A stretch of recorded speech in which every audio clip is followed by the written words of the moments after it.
Hi there. This is another Juicebox English video on grammar. In this video, we'll be looking at be going to plus verb, which is a future form. We use this form when talking about future plans and predictions based on present evidence. The structure is for affirmative sentences. I am going to drive to work tomorrow. The structure is subject plus the verb to be in the present tense plus going plus to plus verb. In negative sentences, we just add the word not. I am not going to walk to work tomorrow. So the structure is the subject plus the verb to be in the present tense. In this case, it's am. We add not plus going to plus walk, which is the verb. In question forms, you have an inversion. So an example is, are you going to drive to work tomorrow? The structure is the verb to be in the present tense. In this case, it's are, which is inverted with the subject you plus going to plus verb. In this case, the verb is drive. The short answers to this closed question are yes, I am, or no, I'm not. Remember, you can always have open questions as well. For example, what are you going to do tomorrow? The structure of this form is question word plus the verb to be in the present tense plus subject plus going to plus verb. Now, all of these examples that I've given in affirmative, negative, and question forms, they are all plans for the future. In the first sentence, I'm going to drive to work tomorrow, talks about a plan for the mode of transport for tomorrow. And then in the second sentence, the negative sentence, I'm not going to walk to work tomorrow. That's an example of a negative plan. So in that case, it is not going to happen tomorrow.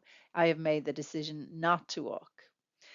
Are you going to drive to work tomorrow? So this is a question form, a plan in question form. And then also, what are you going to do tomorrow? This is an example of an open question asking about your plans for tomorrow. So often when students think of future forms, they think, oh, I must use will, but it's not always necessary to use will. We use be going to plus verb a lot, particularly when we're talking about plans. And also when we're talking about predictions based on present evidence, which we are going to look at in the next slide. So be going to plus verb can also be used for predictions based on present evidence. For example, let's look at the picture below. This is a picture of dark gray clouds in the sky, but it's not actually raining at the moment. However, the clouds in the sky show us that it is going to rain shortly. So there is evidence now in the present that there is going to be rain. So this is a good example of using the be going to plus verb form for predictions based on present evidence. So it's almost certain or certain that this will happen in the future. The example that I said is look at those clouds, it's going to rain. Okay, the last section of this video is a speaking activity. What I'd like you to do is finish these sentences, finish these scenarios. So for example, at the moment, the phone is ringing.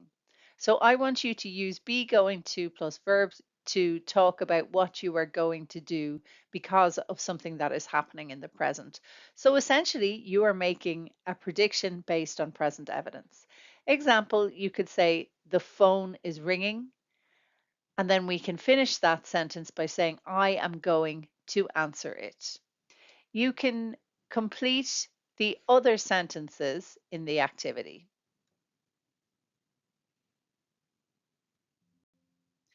Pause the video to complete this exercise. Thank you very much for listening. Don't forget to subscribe to @Juicebox English on Facebook, YouTube, and Instagram. See you again.